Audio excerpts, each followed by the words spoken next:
Hello प्रज्ञान, तुम सुन रहे हो ना? चांद पर दिन निकलने के साथ बढ़ती जा रही धड़कनें। इसरो ने कुछ घंटे पहले बताया कि वह चंद्रयान-3 के लैंडर विक्रम और रोवर प्रज्ञान से संपर्क स्थापित करने का प्रयास जारी रखे हुए है। चांद पर सूरज के निकलने के बाद भारत के दोनों बलवानों से संपर्क साधा जा रहा है। गुजरते समय के साथ धड़कनें बढ़ रही हैं। हेलो प्रज्ञान, हेलो विक्रम। हम भारत से बोल रहे हैं, वहां तक आवाज पहुंच रही है न? जवाब दो। कुछ इसी तरह की बातों को सिग्नल के जरिए इसरो के साइंटिस्ट इस समय धरती से भेज रहे हैं। लेकिन शनिवार सुबह तक मिले ताज़ा अपडेट के मुताबिक चांद से कोई जवाब नहीं आया है। जैसे जैसे चांद पर सूरज की किरणें बढ़ती जा रही हैं, भारतीयों की धड़कनें भी बढ़ रही हैं। पूरा देश प्रार्थना कर रहा है कि चांद पर सोए अपने दोनों बलवान उठ खड़े होंगे। पिछले कुछ घंटे से इसरो के साइंटिस्ट लगातार अपने रोवर प्रज्ञान और विक्रम लैंडर को नींद से जगाने की कोशिश कर रहे हैं। चांद के दक्षिणी क्षेत्र में -200 डिग्री सेल्सियस से पैदा हुई ठंडक और गलन धूप बढ़ने से घट रही है और सतह पर गर्माहट बढ़ रही है। वहां धरती के 14 दिनों के बराबर एक दिन होता है। ऐसे में कुछ घंटे बीत चुके हैं, लेकिन अब तक इसरो के साइंटिस्ट को चांद से कोई अच्छी खबर सिग्नल के रूप में नहीं मिली है। चंद्रमा पर सूर्योदय के बाद शुक्रवार को ही विक्रम और प्रज्ञान के दूसरी पारी के लिए जागने की उम्मीद थी, लेकिन इसरो को अब तक कुछ सुनाई नहीं दिया है। हालांकि साइंटिस्टों ने उम्मीद नहीं छोड़ी है।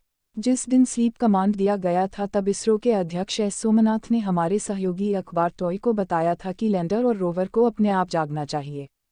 उन्होंने कहा था, हमने इसके लिए कुछ सर्किट को एक्टिव छोड़ा है। इसरो के स्पेस एप्लीकेशन सेंटर के निदेशक नीलेशम देसाई ने टॉय को बताया, हम जल्द ही कुछ सुनने की उम्मीद कर रहे हैं। यह आज यानी शनिवार को भी हो सकता है। वैसे यह साफ तौर पर नहीं कहा जा सकता कि कब तक। एक अन्य वरिष्ठ वैज्ञानिक ने कहा है कि अब भी बहुत समय बचा है और इसरो इंतजार कर रहा है। चांद पर गए अपने दूतों से भारतीयों का एक अलग रिश्ता बन गया है। हर घर में उनकी बातें हो रही हैं। ऐसे में यह सवाल धड़कनें बढ़ा रहा है कि अगर वे आज या कल तक नहीं जागे तो क्या होगा। टेंशन मत लीजिए, अपने दोनों दूतों ने मिशन पूरा कर लिया है। अगर वे उठते हैं तो यह बोनस की तरह होगा। साइंटिस्टों का कहना है कि दोनों दूसरी पारी के लिए उठे या ना उठे, चंद्रयान-3 मिशन सफल है। उसके सभी उद्देश्य पूरे हो चुके हैं।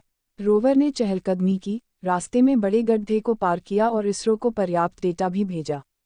वहां से लौटने का रास्ता भी साफ कर दिया। जी हां, विक्रम ने चांद पर उतरने के बाद हेलीकॉप्टर की तरफ एक छोटी उड़ान भरी थी। इससे भविष्य में चांद पर भारतीयों के जाकर लौटने की उम्मीद बढ़ गई है। कुछ समय पहले इसरो के चीफ सोमनाथ ने बताया था कि विक्रम और प्रज्ञान के जागने के लिए सबसे बड़ी चुनौती इलेक्ट्रॉनिक कंपोनेंट का सर्वाइवल है। चांद के ध्रुवीय क्षेत्र में रात को तापमान -200 डिग्री सेल्सियस से भी ज़्यादा चला जाता है। वैसे इस बात की पुष्टि नहीं हुई है कि विक्रम और प्रज्ञान को पिछले 15 दिनों में इतनी ठंड झेलनी पड़ी या नहीं।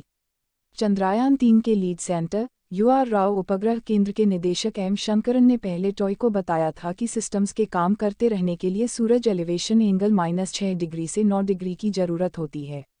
सूर्य के प्रकाश और सही ऊंचाई के अलावा एक निश्चित सीमा से ऊपर तापमान में वृद्धि की आवश्यकता होती है।